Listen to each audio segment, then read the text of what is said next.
নমস্কার বন্ধুরা, all in one Bangla YouTube চ্যানেলে আপনাদের স্বাগত। আজ শনিবার সকালবেলায় একটা ব্লগ ভিডিও নিয়ে আপনাদের কাছে চলে এসেছি।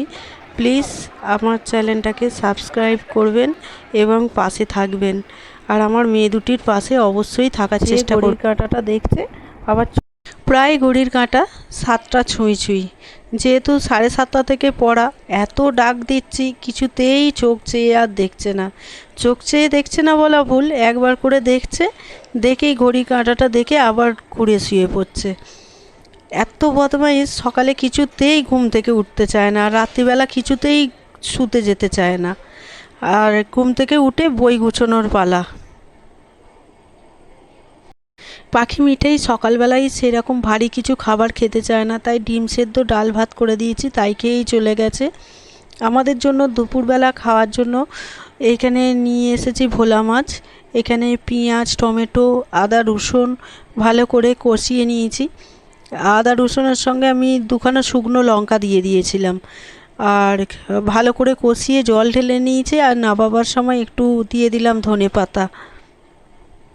রান্নাবান্না সেরে যখন আমি পাখির খাঁচার দিকে গেলাম, দেখি কাল রাত্রিরে সব সর্বনাশ করে দিয়ে গেছে। জানি না খাঁচার ভিতর কি ঢুকেছিল, ঢুকে আমার সব পাখিগুলোকে একে একে সব মেরে দিয়ে গেছে।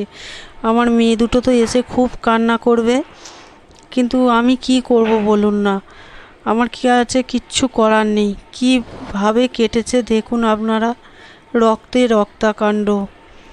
এইটার তো পাই খেয়ে নিয়েছে একটা, কি ঢুকলো আমি নিজেও বুঝতে পারলাম না। যাই হোক, ওদের তো একটু আত্মার শান্তির জন্য ওদের তা করতেই হবে, যার জন্য এখানে একটা বাচ্চা ছেলেকে ডেকে একটা গর্ত খুলে 2টো ফুল ছড়িয়ে আমি লাস্ট পর্যন্ত পুঁতে দিলাম।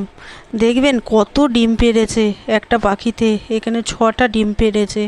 আর একটা পাখি দেখুন না, আর একটা পাখিই বেঁচে রইল, সে গর্ত থেকে বেরোয়নি বলেই বাঁড়ের ভেতর ছিল তো, যার জন্য বেঁচে গেছে।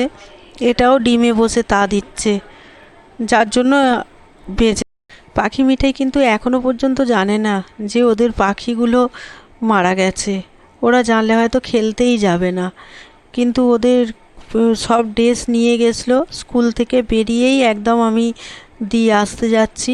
যেহেতু বর্ষাকাল, একা ছাড়তে ভরসা হয় না, যার জন্য দিয়েই আসতে হয়।